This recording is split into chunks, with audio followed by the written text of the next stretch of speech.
Morning, and I want to wrap things up today with a story that I read on Slate, written by Jordan Weissman, who's one of their columnists.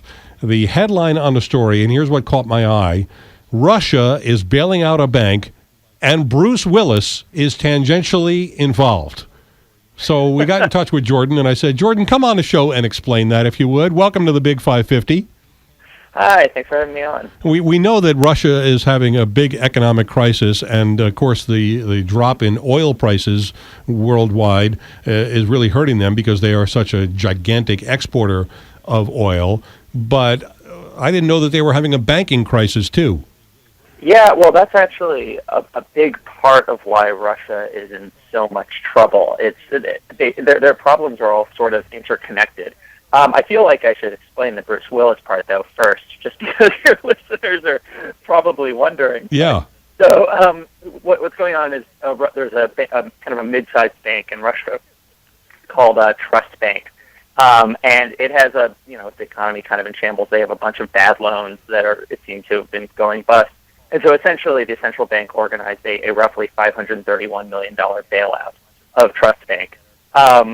Where Bruce Willis comes into all of this is that they've been using him as a sort of spokesman for about 4 years now, and his face is just plastered all over their ads. And they have slogans like, "Trust me, trust is like I am, except it's a bank," or "When I need money, I just take it."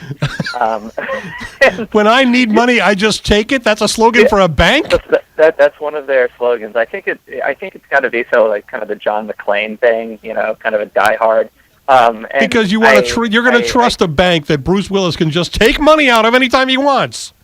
Something like, I'm guessing this works better or when it's, I guess in the original, maybe something's getting lost in translation. Yeah. But yeah, I mean, I couldn't help but make a joke about the fact that, of course, this is the one bank that didn't die very hard. But so it's a sad, but it's easy to joke. It's a sad situation. Russia's economy is in shambles right now. And as much as a lot of Americans feel like that's a much-needed repudiation of Putin's policies and his kind of adventurism abroad, it is sad for everyday Russians who right now are dashing stores just trying to buy things before their currency isn't worth anything. So here's the problem Russia faces: why it's kind of in the midst of a currency crisis, a banking crisis, a economic crisis in general.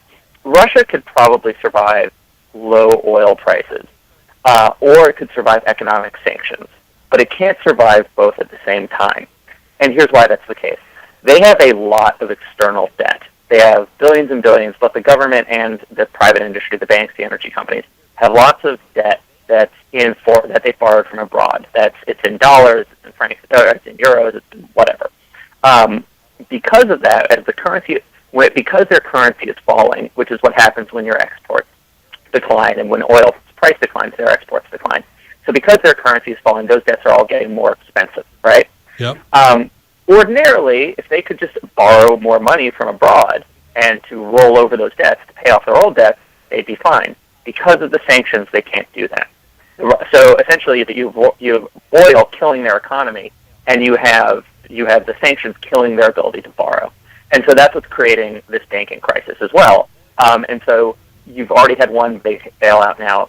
Chances are you're going to see others in the future, and they're going to have to spend down their currency reserves, their foreign exchange reserves, to do with that. And that's kind of and that's what kind of Russia's been relying on, is they do have money stocked up. Essentially, they have dollars stocked up, but eventually those run out. They can't keep using that money forever to keep themselves afloat. So that's why they're in this really bad situation. Can they do what we did? Ask Uncle China for a loan? Well, China has talked about possibly adding kind of offering some sort of support, being there. It's not absolutely clear what they're going to do. At one point, a few months ago, they opened up what's called a currency swap, which basically means it makes it easier for Russia to get Chinese currency without having to go to the open market. It's complicated, but it's useful for Russia essentially. We're trying to be there to bail out all of Russia. It seems unlikely to me.